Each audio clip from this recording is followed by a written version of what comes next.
here is Peter Tilden. It is Peter Tilden with the film czar, Tom Sherak, Ned Colletti from the Dodgers, Jason Alexander from theater and television, Bob Moore, my old boss who fired me. Theater and television. Theater and television. As a matter of fact, you were at television the other day, right? You were in your underwear watching television. I was. Amazing. Amazing. I was on television. Kevin Cronin from REO Speedway. I thank you for that. Kevin, I wanted to ask you one thing. When you're playing in front of 50,000, 30,000 people, what do you focus on in the audience? Because I saw something the other day where they showed the perspective from stage. And McCartney even said, sometimes people hold up signs and you get distracted and take a mini vacation every once in a while. But who are you playing to when you're up there? Well, it depends. I will tell you a story that is unbelievable. I'll make it as quick as I can.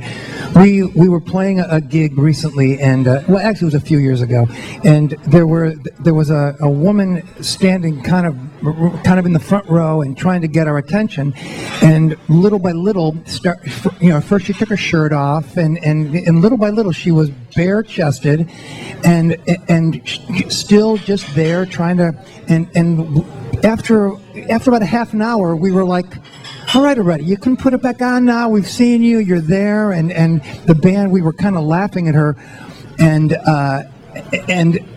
at one point, I looked down, and she had taken out her teeth and laid them on the stage. So normally, we look for people who have taken out their dentures, and we try to. And what does she want? What do they want you to do? Just acknowledge them, or? Yeah, I mean, when she took her shirt off, we acknowledged her. I mean, but she wanted more. I don't know what she wanted. Unscrew a leg. I mean, what's going on there? I still haven't figured that out, actually. What happened to you? Anything strange while you're on stage in theater?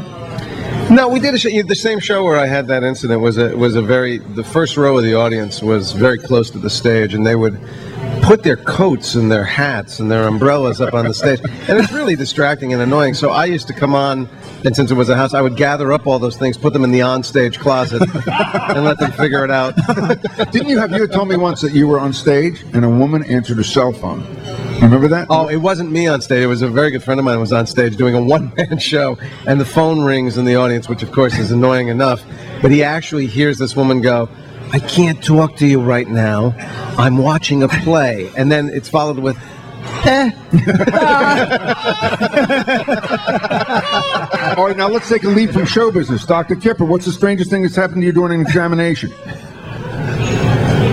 The strangest thing that ever happened to me was a guy that came in with a sort of a redness and soreness in his belly button, and he was a lawyer, and I started probing around, and I found, when I opened up what looked like a little cyst, a sack of jujubes. Yes, of bugs floating out of there. There must have been hundreds of them that had burrowed their way into his navel. And that was probably the most horrific thing I ever saw. Let's take a break so I can vomit. So at that time, do you recommend a hospital or an exterminator? Eat up, everybody. Eat up. We're at Canter's Deli. What do you do, David, at that point? Do you go send somebody out for a raid? I mean, seriously, what do you do? But you try to maintain your professionalism, and you get out of the room as fast as you can. But if it's me, do you look up at me and say, "Don't worry about it. Everybody has 20,000 bugs in their up their butt"? What do you? I mean, how do you rationalize that to the guy?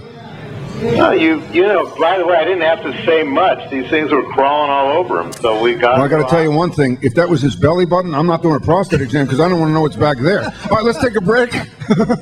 Peter Tilden Live at 9 continues from Canter's next. Put down the food for a little bit. We'll take a break. We'll be right back.